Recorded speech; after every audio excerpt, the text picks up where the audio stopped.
Hello, friends. It's the Cinemondo podcast with Kathy, Mark, and Burk talking about movies. Who is Why we're all it's what that's all about. Sorry. All of us, Burk's talking. We're like, you guys are making fun of me. That's what it is. No, not at all. No, It's okay. we're just dorks. That's It's all. okay. So this is a trailer for a movie by a director that we all really love. Mm-hmm. Yes. So good. Bong Joon-ho, who did Parasite and and The Host. I love The Host. Memories of Murder. Memories of Murder. Yeah. That kicked off my Korean film obsession because that was so good that I was like, oh my god, I gotta see more of this. I have an article about Memories of Murder in my book that you can get on. You can everybody. Get this book. I'm not a huge fan of Amazon, but that's where it's available. Unfortunately, right now, it's a big fat book full of. It's actually, some people have asked, is it just a book cover and it's got nothing in it? You know, like you could take notes. It's like one of those things that you open it up and it's just lined paper, right? Yeah. But actually, no, it actually has words in it. I actually wrote some words. We're waiting for the audiobook, Burk. I could do it. I mean, I could do it right now. Yeah, let's see chapter 1. Our podcast is the audiobook. All right, chapter 1. Copyright, Oh, you want me to? Okay, I'll start with the copyrights. All right, hold on. You know what'd be good, and we should actually number, please. Yeah. It would be great to have. We should do a ongoing series of episodes of going like movie by movie in Burke's book, and we could do like little 15-minute videos about each movie and have our thoughts about it. Or like random, you go like this, because I made it so that it's like chapters that there's 10 chapters in each chapter has 10 movies, so there's 100 movies in here. So if you, no matter where you put your finger, you will find a movie. Like this is, and then we could just talk about. What's that one? I can't read it. There's something about Mary. Is that what that is? Psycho. Psycho. Or we could just do it one by one. Yeah, we could do, or we could do each one, and then each two, and then each three. Yeah, it's a great book, by the way. It's a great read. So if even if you've seen the movies or you know nothing about the movie, it's well worth checking out. So check out his book. The idea was like, I know everybody's seen Psycho, for instance, but if you haven't seen it in a while, and then maybe when you see it as an adult or see it in a different part of your life, it may have, because that's one of the things about movies is that when you watch it the first time, maybe you're a young person or a different person, in your path. And then when you see a movie again, it may have a different meaning for you. And that's one of the great things about movies and books. They go with you through your life. And that's kind of one of the things I was trying to point out in this book is the idea that movies can be your sort of companion, through your life. There's certain movies that are like your comfort food movies and movies that, Star Wars for one, everybody's seen it 1,000 times, but when, have you really sat down and really watched it and thought about what it brings to you now at this point in your life versus what it meant to you when you were 16 and you saw it, It's kind of like when I saw Ferris Bueller, I thought it was so cool what he was doing. He was so radical. And now you see it go, what an asshole. I know. I just hate that. He's such a dick. I'm like, okay, now I don't like him at all. So a whole different point of view. See, and maybe in a decade or so you'll watch it and you'll go, I like Ferris Bueller again. Yeah, no, I'm watching. I never liked him. I was such a goody two shoes. I never did either. I could never do that. Oh my God, that Ferrari is toast. Yeah, but there was that yearning. Oh, I wish I could be like that. And then now you're like, I'm so glad I'm not like that. Yeah. But anyway, that's in Burke's book also. It's one of his favorites. Oh, Ferris Bueller's Day Off. He loves that movie so much. It's a John Hughes epic. I would like to know what Mickey 17 means. Is it like the 17th Mickey that they're using? I think it is. All right. He's so a cognizant or whatever. Mickey 17.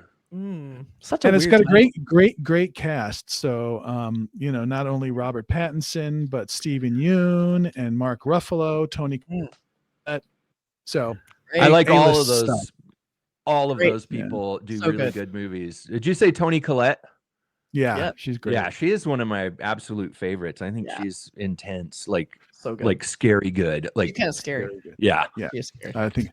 Well, all right, let's check it out. Without further ado, No second further trailer. ado. Without further ado, as they say on YouTube, All the hip kids say further ado. Of course. and they say, yeah. So All right. great. All right, everybody, quiet. On Earth, nothing was working out, and I wanted to love get his the hell voice. out of there. You're applying to be an expendable? You read through the paperwork. Yeah. I should have read through it. That's it. Micky, deep breaths, fill your lungs. Imagine there's an unknown virus in the air, And you're sucking in every single microscopic particle floating around. all the viruses. So good. There really was an unknown virus in the air. Lethal one. See you tomorrow. Fellow pioneers, almost every single one of you will be remembered throughout history. They made me work my ass off, giving me one shitty mission after another. You're an expendable. You're here to be expended. Every time I died, they just printed me out again. Everyone asks, what's it feel like to die? The ship was filled with mostly dickheads. But Nasha, she's always loved me. That's when everything changed. Oh. Multiple. In the case of multiples, we exterminate every individual. Which body goes first? One at a time is twice the fun. You don't look like you're printed out. You're just a person. It's not your fault. This is a fight to the death.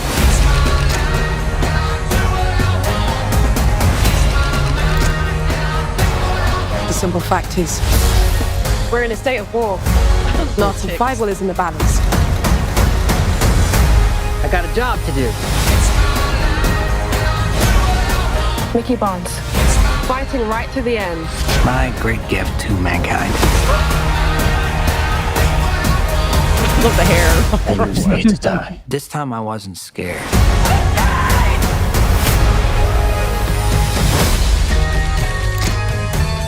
Love the music. The animals, yeah. Oh, Yeah. the music was so good.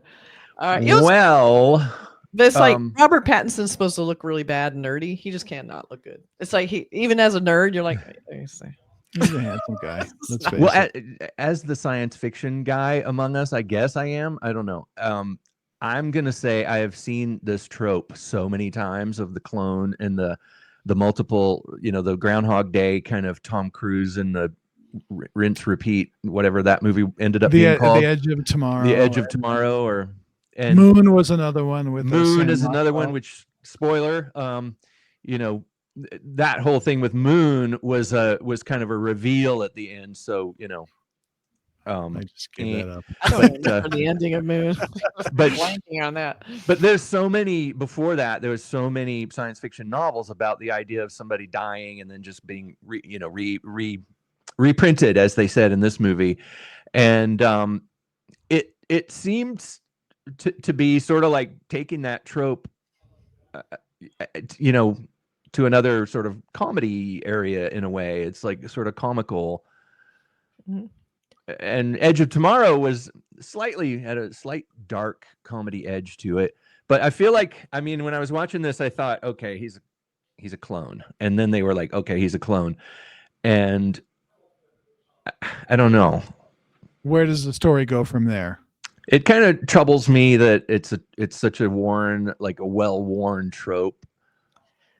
I think it's okay to use tropes. You do your own spin on it. And the thing I liked about it is that they're kind of diving into this whole thing we're dealing with, even just politically now, is the haves and the have-nots. And that really it's the have-nots. Like, this is happening in Silo. Like, we have a bunch of sci-fi out right now about this, where it's the ones at the bottom the mechanics who are making things run, so all the people at the top can have clean air and eat all the good food and have the great places to live and all the riches because of that. And so there's that realization as they start coming together and starting to figure it out, going, wait a minute, we're the ones making this run. Why are we the ones being killed off every 5 seconds? You know, so I kind of like that idea of them kind of figuring it out and trying to come back and rise up against the rich people. That's kind of fun to me. I like that. Yeah, I mean, when you think about all the wars throughout history, all of the wars were fought by people who have been told that what they're doing is really good. It's really patriotic and really important, and you know, it's for the good of our people and our, you know, gene pool or whatever. And it's like, when you think about things like that, that's a horrible thing that has happened all throughout history, where people are sadly exploited because they can be exploited by people who have access and control of the, you know, the media and all those things, and tell you these things. They tell you that you're helping when you go out there and sacrifice yourself. They tell you that you're a hero and that you're, you know. Well, I'm hoping just, you know, the director is such a good, like Snowpiercer. I think of that movie. It's another sort of dystopian world. Where same thing. Same sort of thing. But he made it entertaining and interesting. And can he take something like this, clones, which have been used forever? Is there more to the story than just this trailer? Like, I'm hoping that it goes from the idea of a clone, you know, Mickey 17 and Mickey 18 or whatever it is, and then it turns into something else, as opposed to it just being destroy the clones, you know, and have it be funny every time the clone dies. Is it funny, like when every time he I don't dies, know. I is don't it like oh, haha, he's dead again? And well, I think it's his cluelessness, the haplessness. Like, he signed up for it, he's going to do it, and all of a sudden, wait, what did I sign up for? And then he has to just do it, and he's kind of doesn't know what he's doing, because I guess every time he's reprinted, it's new to him again or something. I don't know. I don't know if he carries the experience. I guess he does kind of eventually carry the experience with him, because he starts recognizing what's happening. And well, that's what I hope happens, is like, maybe it's funny because he doesn't understand it, and then like maybe something happens where all of a sudden it's not funny at all, and it becomes tragic. I mean, you don't get that from the trailer. I'm just, you know, expounding what could be what this movie is. I just put faith in the director that he knows what he's doing, and we'll see. You know, again, a trailer is going to do what a trailer does. It was probably a little too much in the trailer. It's like one of those, like, I know, but I thought the effects looked great, the production looked great, really seamless. You know, like the stuff looked great. So I don't know. And Mark Ruffalo's character is totally like your typical sort of over the top, sort of like, you know, with the crazy hair and sort of comical and sort of, you know, whatever, that kind of character, which I don't love, but maybe it turns into something else and maybe gets more serious, and who knows? I don't know. Yeah. That's what I'm hoping for. How's that? It's easy to hate. I'll see it because I love the director and I love sci-fi, and I like Robert Pattinson, and I like Toni Collette, and you know, Mark Ruffalo looks a little bit, you know, he looks a little bit over the top in this, a little bit like sometimes characters like that can kind of take me out of a story if they're too, you know, remember that what was it called, Elysian, the the guy that did very much like that, District 9, where you had Tom Cruise and his, you know, bubble, right? Is that Elysian? No, that was Oblivion. Elysian. Elysian was I think was it Mark Wahlberg in that, or Leonardo DiCaprio? I don't remember that film, but I remember the Fifth Element. I remember the Fifth Element. The Fifth Element, yeah. Mark Ruffalo's character could easily be, you know, like Chris Tucker's character. Right, but that movie was full of characters like that. But the movie Elysian had Matt Damon. Matt Damon. Okay, I knew it was one of those. One of those all Americans. But it also had Jodie Foster, who I love Jodie Foster. But she played this kind of over-the-top, elitist, you know, wealthy, horrible, wealthy kind of caricature of a horrible, self-centered, sociopathic, wealthy person who lives in the beautiful, beautiful place, and meanwhile the dirty, low-class people have to do all the work in the bad, polluted environment, and are told that they're doing their patriotic duty and all that kind of stuff, you know. So. That's because it happens and it's real.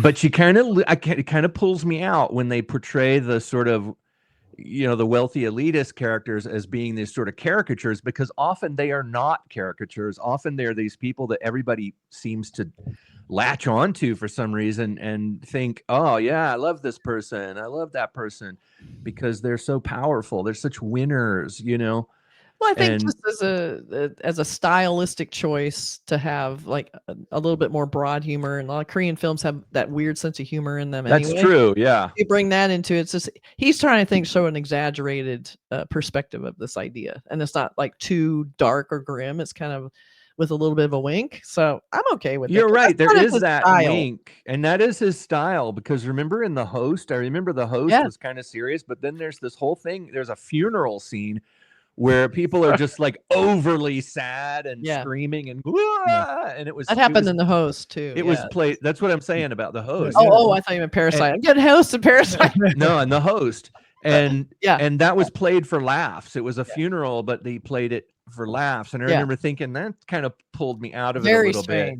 It was not my style of sense of humor. It was interesting, but maybe this movie will have some moments like that where it doesn't hit my comedy, my comedy parameters properly. Korean and his style. There's a Korean films, it's a cultural maybe thing too, where they like to have a little bit of everything in the movie. A little bit of humor, I think after Parasite, he said, he got a big budget. It's $150 million budget. So let's throw a lot of stuff in there, and hopefully his talent will win out over sort of excess. You never know, but but it looks intriguing. It looks like eye candy at the very least, and great cast. So Mickey 17 coming up March 7th. So it's crazy. So it's coming out pretty soon. And something worth checking out. We'll probably do a review. Probably go see it. And we'll tell you what we think of it. So Mickey 17. It's not about Mickey Rooney, people. It's about Mickey 17 or Mickey Mouse 17. It's like another, right when the early version of Mickey Mouse became public domain. Now everybody's making a Mickey Mouse movie, right? It's the background how Mickey Mouse happened. This is origin of Steamboat Willie. Historic drama. All right, Robert Pattinson is Steamboat Willie. And we have posters. Boom. Cool. So how many do we have? 1, 2, 3, 4, 5, 6, 7, 8, 9, 10, 11, 12, 13, 14, 15. 15? What a missed opportunity. There might be 16 might be this guy without eyes. I think because there's also other people in there. There's 4 other people in there. So 1, 2, 3, 4, 5, 6, 7, 8, 9. No, it's not even close to 17. Yeah. So he's Mickey 17. All right. So that's kind of interesting. I like seeing the eyes X'd out. That's kind of funny. Yeah. That's kind of cute. So definitely leaning into the humorous aspect of it. He signed up to be an expendable. And it doesn't look too sci-fi. And then we have, this is kind of fun, 17. There's probably 17 of these. We'll just give them the benefit of the doubt. There's 17 of those. That's the Korean poster. It's very cool. Yeah. Very cool. That is pretty cool. I like that screen print look of it. You know? Me too. I think it's very cool. So they kind of tied them in together. So that's kind of nice. So we have that. They're numbered on his shoulder there. Like you would say number 1, 2, 3, 4, 5, 6, there 7. it is. Oh, yeah. Right down to 17. Yep. You're right. See, cool. There it is. Nice. So they're going kind of a retro, kind of comedy-ish vibe. Nothing looks too serious. So we don't have to worry. Yeah. All right. Okay. All right, everybody. That was fun. See you guys soon. Bye. Bye, everybody.